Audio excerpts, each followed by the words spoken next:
We are watching live pictures coming from the Emergency Security Council meeting in New York. This comes as the ambassador is saying that they believe, along with Ukraine, that a full-scale further invasion into Ukraine by Russia is imminent. This comes exactly at the same time as we're hearing, according to IFAX and RIA, that Putin says that further NATO expansion and its use of Ukraine's territory is unacceptable.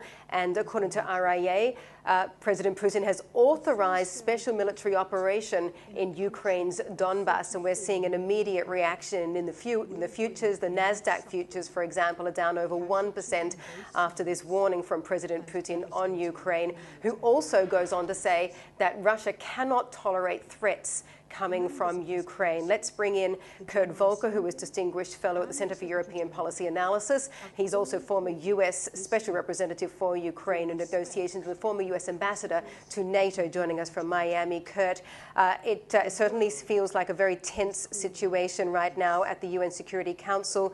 Do you also believe that an invasion by Russia into Ukraine is imminent?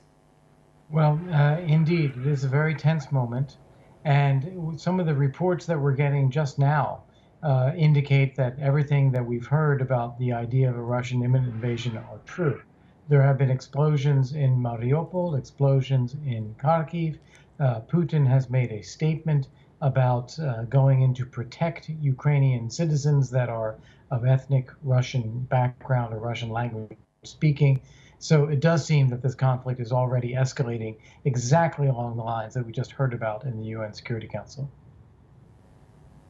Well, it certainly sounds like the Security Council is having absolutely zero impact, therefore, on stopping the escalation by Russia. What does that suggest that there needs to be in terms of a response? Well, first off, let's take the UN. Russia is a permanent member of the UN Security Council. So clearly, the UN Security Council will not take any action to thwart Russia's intentions to attack and take over parts of Ukraine. So the UN is irrelevant in this situation, not because of its attachment to the rule of law, but because Russia has a veto over anything the United Nations would do. That means it is up to other institutions and other countries to stand up for law and order, for peace, for democracy, for the right of countries to have self-determination, to choose their own sovereignty and security.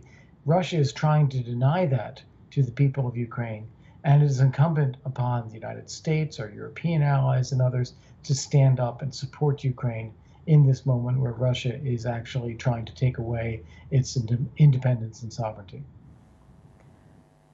Do you think Europe and or the US will actually, though, stand up and defend Ukraine? And what about NATO? And if NATO, for example, doesn't act, does it basically render them, in the eyes of the world, toothless? This is a difficult problem because NATO, let's start there, has a sacred obligation to the member states of NATO that it will contribute to their security if they're ever attacked. And this has prevented any NATO member from ever being attacked, other than the United States on 9/11 by terrorists.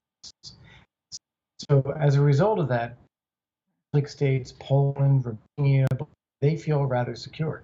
But by defining NATO only as defending its member states, we are leaving out countries like Ukraine, like Georgia, like Moldova, that do face threats. And I think this is what Putin is now preying on, as he is seeing that that is a weakness in NATO's position. I think NATO needs to do more to express interest in the security of Georgia, Ukraine, Moldova, even if we don't have an obligation, and to find creative ways to help them to be better able to defend themselves. Kurt, good morning. Tavi joining in this conversation.